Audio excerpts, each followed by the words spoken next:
Metro cultural club દ્વારા દેશના ભૂતપૂર્વ પ્રધાનમંત્રી, પ્રેરણાદાયી કવિ અને દૂરંદેશી નેતા સ્વર્ગસ્થ અટલ બિહારી વાજપેયીની 100મી જન્મ જયંતિની પૂર્વ સંધ્યાએ અટલ સ્મૃતિ સંગીત સંધ્યા કાર્યક્રમ યોજાયો હતો। Mewada green party plot, new Naroda, Ahmedabad ખાતે આ કાર્યક્રમ યોજાયો હતો, જેમાં 10 કોઈના ધારાસભ્ય અને ઉમિયા માતાજી સંસ્થાન ઊંઝાના પ્રમુખ બાબુભાઈ પટેલ, યુવાઓના લોકપ્રિય નેતા અને વિરમગામના ધારાસભ્ય હાર્દિકભાઈ પટેલ, અમદાવાદના ઠક્કરબાપાનગરના ધારાસભ્ય શ્રીમતી કંચનબેન રાદડિયા, સાહિત્યકાર પદ્મશ્રી વિષ્ણુભાઈ પંડ્યા, લાયન્સ ક્લબના હોદ્દેદારો, વાઇસ ડિસ્ટ્રિક્ટ ગવર્નર હિરેનભાઈ મેવાડા, પૂર્વ ડિસ્ટ્રિક્ટ ગવર્નર દેવજીભાઈ પટેલ, અમદાવાદ સિટીના પ્રમુખ કનુભાઈ પટેલ વગેરે ઉપસ્થિત રહ્યા હતા। આ ઉપરાંત બાળ મહિલા વિકાસના ચેરમેન અને નરોડાના કોર્પોરેટર અલકાબેન મિસ્ત્રી, વિશ્વ હિન્દુ પરિષદના સંયોજક કમલભાઈ રાવલ વગેરે પણ ઉપસ્થિત રહ્યા હતા। કાર્યક્રમની શરૂઆત મેટ્રો કલ્ચરના ક્લબના સભ્યો અને જે મેવાડા દ્વારા દીપ પ્રાગટ્ય દ્વારા કરવામાં આવી હતી। આ કાર્યક્રમમાં આશરે 1500 જેટલા શ્રોતાઓ હાજર રહ્યા હતા।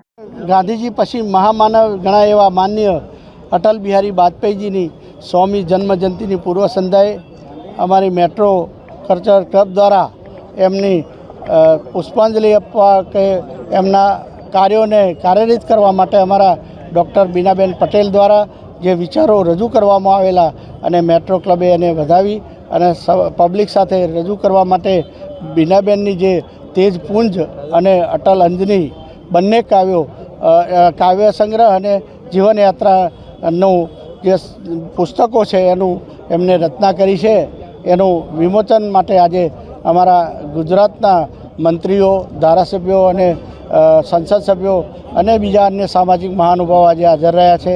ત્યારે અટલજીને ખરી શ્રદ્ધાંજલિ આપવા આટલી મોટી સંખ્યામાં લોકો જોડાયા છે અને અમારી મેટ્રો ક્લબ દ્વારા બીજા સાંસ્કૃતિક, ધાર્મિક અને ડાયરા અને બીજા બધા કાર્યક્રમો દ્વારા અને NGO જેવું કામગીરી કરી અને લોકોને તબીબી તે સામાજિક સેવાઓ એ માટે અમારી સંસ્થા દ્વારા કામો કરવામાં આવે છે।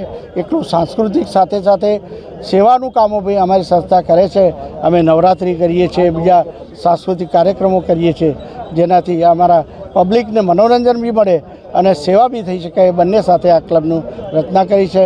અને અમે અમારા મેવાડાજી અને બીનાબેન, અમારી આખી મેટ્રો કલ્ચરલ ક્લબની મોટી ટીમ છે, બધા ટીમે જબરજસ્ત મહેનત કરીને આપ સૌને જે હાજર રહેવાનો અને મોકો આપ્યો છે એ બદલ સૌ અમદાવાદના મિત્રોનો આભારી છીએ। જય હિન્દ। બીના પટેલ છે, ડૉક્ટર બીના પટેલ। હું ગાંધીનગર મેટ્રોની એડિટર પણ છું અને લોકાયતની એડિટર પણ છું અને મેટ્રો કલ્ચરલ ક્લબની હું અમદાવાદ ખાતેની ચેરમેન છું। મેટ્રો કલ્ચરલ ક્લબ છે 2 ડિવિઝનમાં ચાલે છે, ગાંધીનગર ડિવિઝન અને Ahmedabad division. Metro cultural club માત્ર એન્ટરટેનમેન્ટ માટે નથી બનાવવામાં આવી। મેટ્રો કલ્ચરલ ક્લબમાં ઘણી બધી પ્રવૃત્તિઓ, સેવાકીય પ્રવૃત્તિ થાય છે, જેવી રીતે બાળકોને ગણવેશ વહેંચવા, વોટર કુલર આપવા, તે ઉપરાંત પદયાત્રીઓ માટે પણ સેવાકીય કાર્યો કરવા એવા મેટ્રો કલ્ચરલ ક્લબના કાર્યક્રમો છે અને હવે પછી પણ આવા સેવાકીય કાર્યો થતા રહેશે। મેટ્રો કલ્ચરલ ક્લબનો આ 9મો પ્રોગ્રામ છે। મેં આની પહેલાં લેખિકા અને કવયત્રી તરીકે 9 જાતના પુસ્તકો, અલગ અલગ કાવ્ય સંગ્રહો અને આધ્યાત્મિક લેખોવાળા પુસ્તકો પ્રકાશિત કર્યા છે। આ મારું વિશિષ્ટ પ્રકારનું પુસ્તક છે। મેં એક આપણા રાષ્ટ્રભક્ત કે જેને ભારત રત્ન એવોર્ડ મળ્યો છે એવા આપણા સ્વર્ગસ્થ શ્રદ્ધેય શ્રી અટલ બિહારી વાજપેયી વિશે ઘણું બધું વાંચ્યું અને ત્યારબાદ સંક્ષિપ્તમાં એક પુસ્તક બહાર પાડ્યું। એનું નામ પાડ્યું છે તેજપુંજ। તેજપુંજ એટલે કે એક એવો દિવ્ય પ્રકાશ, આ દિવ્ય પ્રકાશ એક દિવ્ય માનવનો પ્રકાશ કે જેણે અટલ બિહારી વાજપેયીએ જેવું નામ છે એવા જ એમના ગુણ હતા। અટલ એટલે કે અડીગ। આવા મહામાનવને એક શ્રદ્ધાસુમન આપવાનું એક મારું નાનકડું પગલું છે।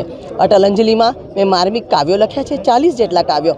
કદાચ વિશ્વમાં હું પ્રથમ એવી વ્યક્તિ હઈશ કે જેણે અટલ બિહારી વાજપેયી વિશે ગુજરાતીમાં 40 જેટલા કાવ્યો લખ્યા છે અને મને એનું એક એટલું ગૌરવ છે કે આવા વ્યક્તિ વિશે, આવા મહાપુરુષ વિશે હું કંઈક લખી શકી અને હજુ પણ વધારે લખવાની મને ઈચ્છા છે। GDC ન્યૂઝ સાથે સંજીવ રાજપૂત, અમદાવાદ।